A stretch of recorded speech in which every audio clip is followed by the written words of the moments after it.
Hey VC, this is Harvey of Spinning the Black Circle, and welcome to Harvey's Vinyl Haul, episode 2. Hope everyone is well and doing good things. It is a freezing cold Sunday evening in the UK, but it's almost 6 o'clock and the sun is only just now set, and 10 minutes ago there were birds tweeting outside. So not too much longer to spring in the UK. So on that wave of optimism, let's get stuck into my recent finds. Well, actually, before that, check out Steve Carlson's early Sunday morning show today. His upload on Sunday, February the 2nd. Always great, Steve's show, but today in particular, and the genres of his recent vinyl finds and the quality of his recent vinyl finds, tremendous stuff. So yeah, check out Steve Carlson today.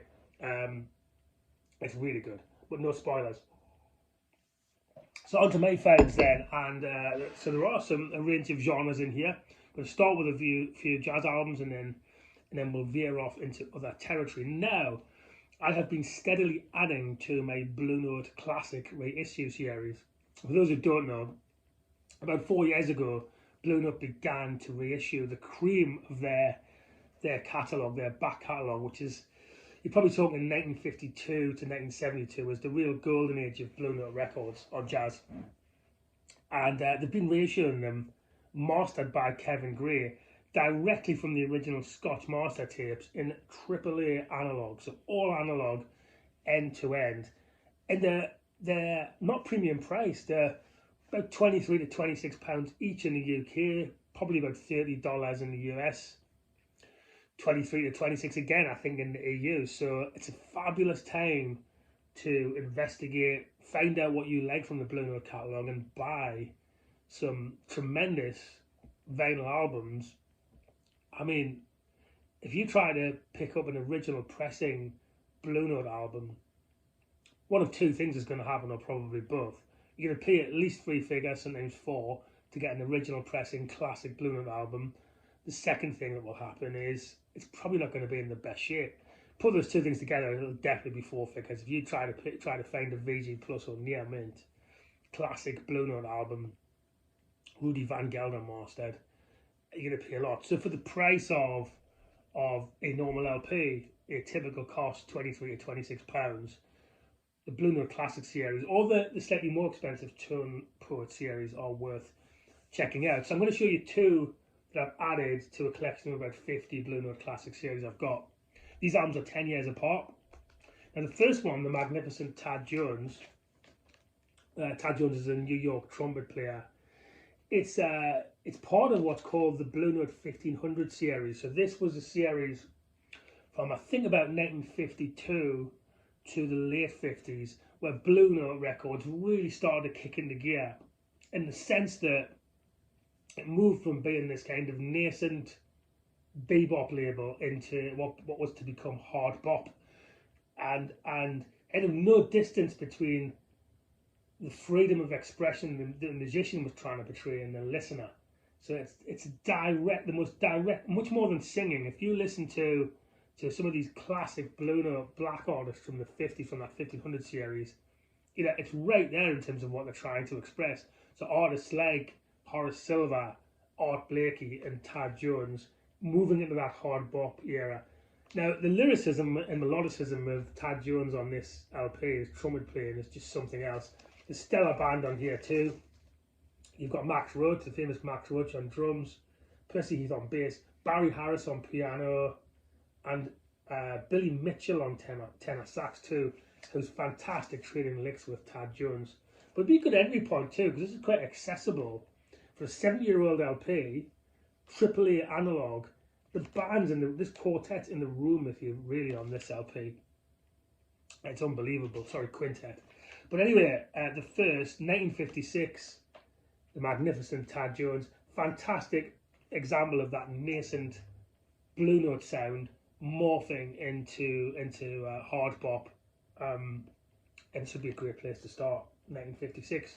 Magnificent Tad Jones. Jumping 10 years ahead, when Blue Note was by this time, by the mid-60s, an established label, and not least because this next artist, Lee Morgan, had a huge hit both in terms of the title track and the album itself, the Sidewinder, which really held the Blue Note label together financially because it was such a big hit. Now his follow-up was much more progressive than that. I think this was the follow-up LP, Search for the New Land in 1966. Tracks all written by Lee Morgan. Much more progressive, but still melodic, still in that hard bop idiom. Amazing backing band on this. Billy Higgins on drums, Reggie Workman on bass, Herbie Hancock on piano, and Wayne Shorter on saxophone. And that interplay between Wayne Shorter and Lee Morgan on Search for a New Land is absolutely tremendous. So progressive, again, that no distance between what he's trying, the freedom that he's trying to portray through his instrument and the listener, and that's what Blue Note is all about. That black freedom and lyricism coming through the instrument directly to you. Again, it's more progressive than the magnificent Tad Jones 10 years later, but they're both tremendous hard bop LPs. I did start to do a Blue Note 1x1 series of the classic series a few years ago. Maybe I should get back to it because it really is tremendous, and it's a great way to pick up some of the greatest jazz that was ever recorded. Sticking with jazz for the next two albums, this next LP is a holy grail, and I am so pleased I finally got it. It is Belonging on the ACM label by Jan Garbarek, Keith Jarrett, Palia Danielson, and John Christensen. Really one of the cream of the crop of ACM jazz albums. Up there, I think, with the Colon Concert by Keith Jarrett. Up there with Pat Metheny's Bright Size Life. It's tremendous. At the ACM label, you have to be careful because some of it is so ethereal and out there. It kind of just washes over you, but not so with Belonging. Everything from how melodic it is to the range on here. There's something in every track on this album, and it never loses you as a listener. It's never just in the background, which can be a problem with some of the ACM catalogue, as amazing a label as it is. I managed to pick this up on original German pressing, Green ACM label, absolutely fantastic. Famously, this includes the track that Steely Dan was sued for stealing, Long As You're Living Yours, because they took the main emblem from that track and stole it, perjured it for the track Gaucho from the album of the same name. Play them side by side and you'll know what I mean. Anyway, an amazing ACM. If you're going to buy one ACM album, I would say either go for this or go for Pat Metheny's Bright Size Life as a starting point. Tremendous LP, upbeat, melodic, optimistic, Belonging. Normally filed under Jan Garbarek's name rather than the full quartet, but it's absolutely tremendous. The last of the jazz LPs I've picked up recently, and there's a great story behind this, of the importance of going to brick stores rather than just buying everything from Discogs. So I was in Psychotron Records, which is a mile and a half down the road, my local record store, and he's got a great jazz section there, the owner. And this chap walked in, this black chap walked in. I think he might be an American, and he pulled out this pile of records that he wanted the owner to play on the turntable in the shop, and started systematically going through the records. So I thought, well, I'll hang about a bit, and I started looking around, just pretending I was looking around. I'd already been around the shop once, just hang around, listen to some of this music. And some of it was okay, some of it I thought, this is not for me, it's too far out. And then this came on, this 1988 LP by the John Hicks Quartet, featuring Bobby Watson, and it's called Nama's Love Song. It was one of those jolt moments where I thought, wow, that is fantastic music. So in 1988, but this quartet jazz album, but it suffers from none of that stodgy 80s production. It's a Japanese audiophile album, I think, and I was just praying that this chap didn't put it back on the shelf. But it was sitting in that pile, and eventually I just said, look, are you buying that? And he said, no, I'm not. To which I breathed a huge sigh of relief, because this is not easy to get. It's a Japanese issue. You're not going to find this readily. It just happened to be on the shelf in the UK. Very unusual, I think, to see this in the UK. On Discogs, I think they're only for sale in Japan. I might have seen one US copy. But anyway, really melodic, beautiful quartet jazz.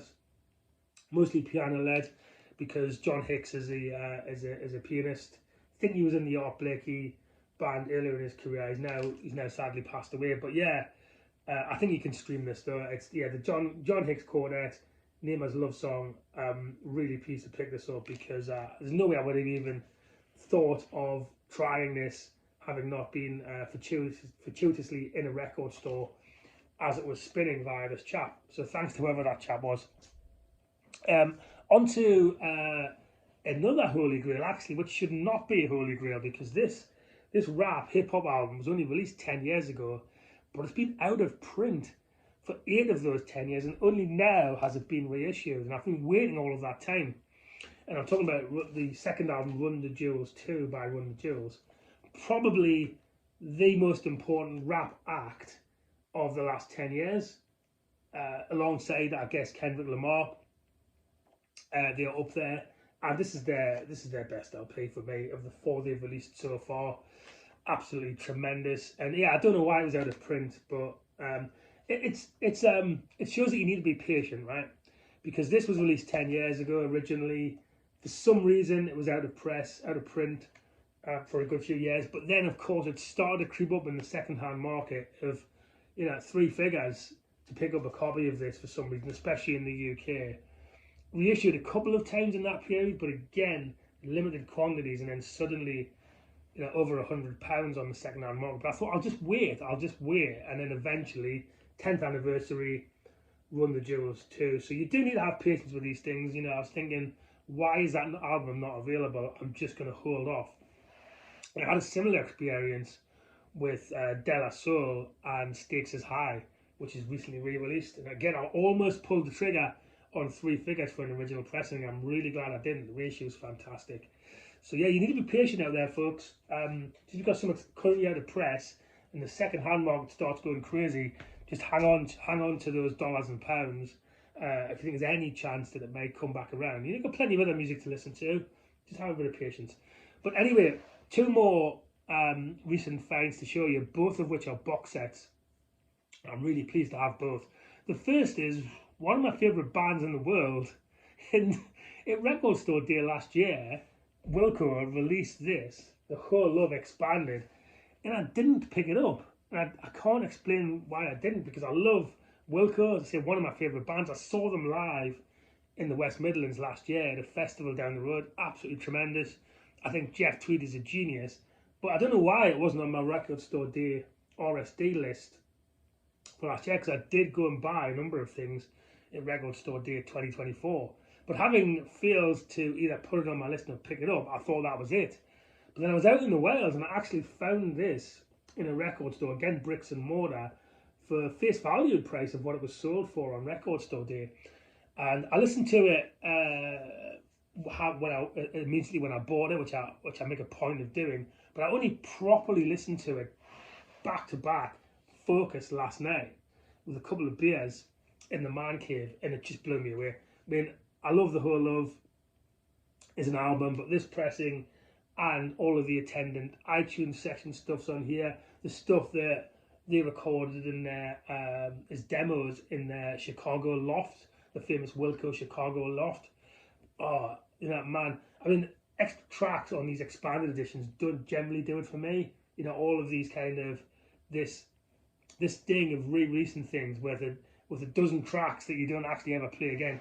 That's not the case with this Wilco LP, the expanded edition of The Whole Love, because the nuances that the earlier demos had, acoustic versions, pared down versions, just amazing. And I also have a version of Cruel to Be Kind by Nick Lowe, featuring Nick Lowe on this too, which is absolutely tremendous. So it's a lovely package too, fantastic 40-50 page booklet, well presented. Pressing is, the vinyl looks like it's something like 200 grams thick, so there's no warp at all on it, and it sounds absolutely fantastic. So I'm thrilled to have picked up that, having ignored it entirely on Record Store Day, despite Wilco being one of my favourite current bands.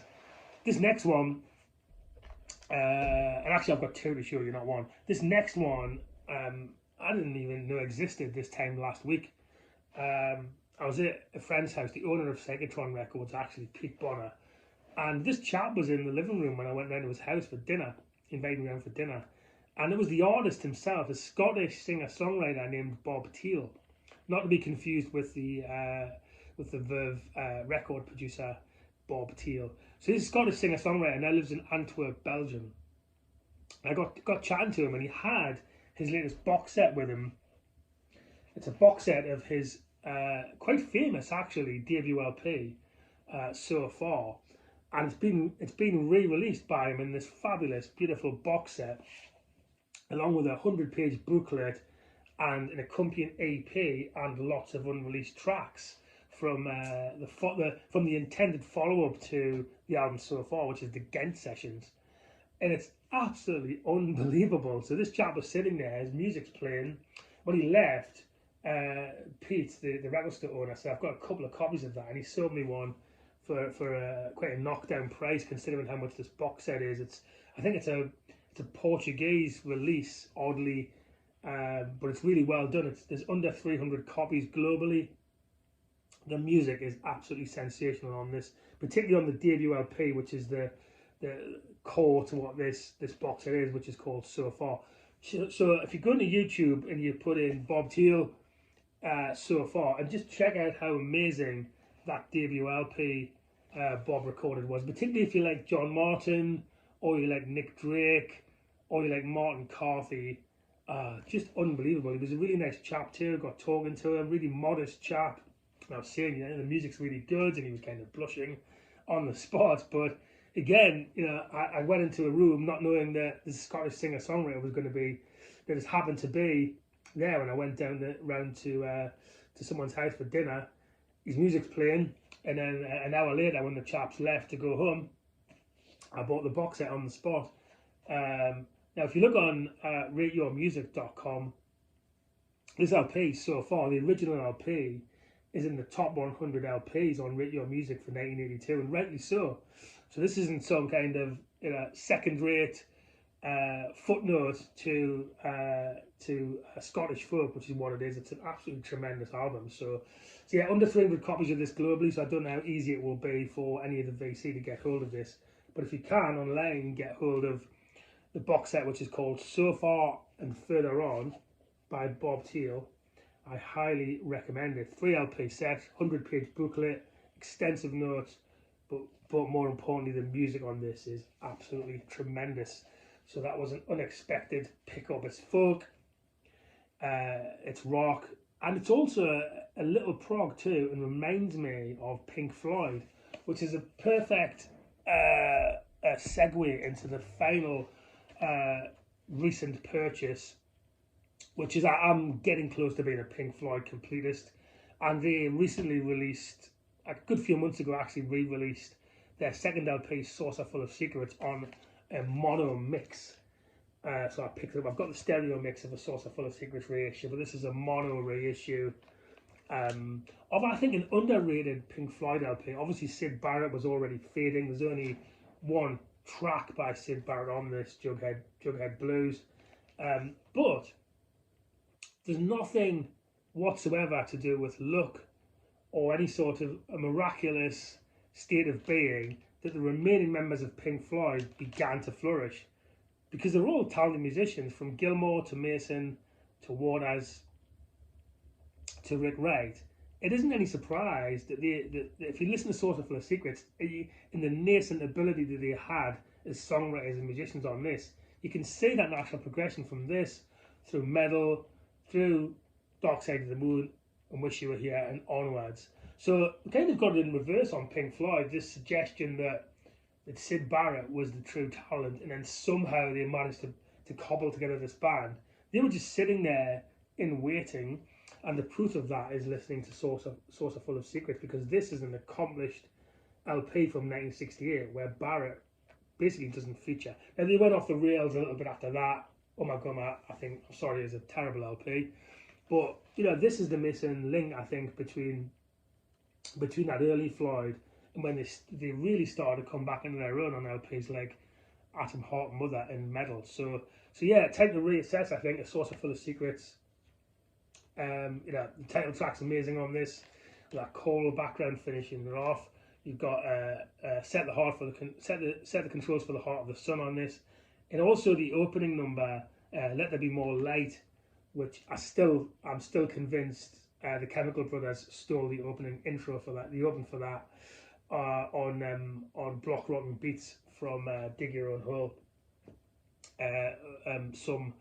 Almost 30 years later. But anyway, A Saucer Full of Secrets by Pink Floyd was my final pickup in this latest haul. I will see you soon, probably next for Friday Night Vinyl coming up, and a special Friday Night Vinyl, because on Friday I'm in London. I'm going to hit as many record stores as I possibly can in one full day in central London, and I will do a post live from London that night and show you what I've picked up. With that, hope everyone has a good week. Peace.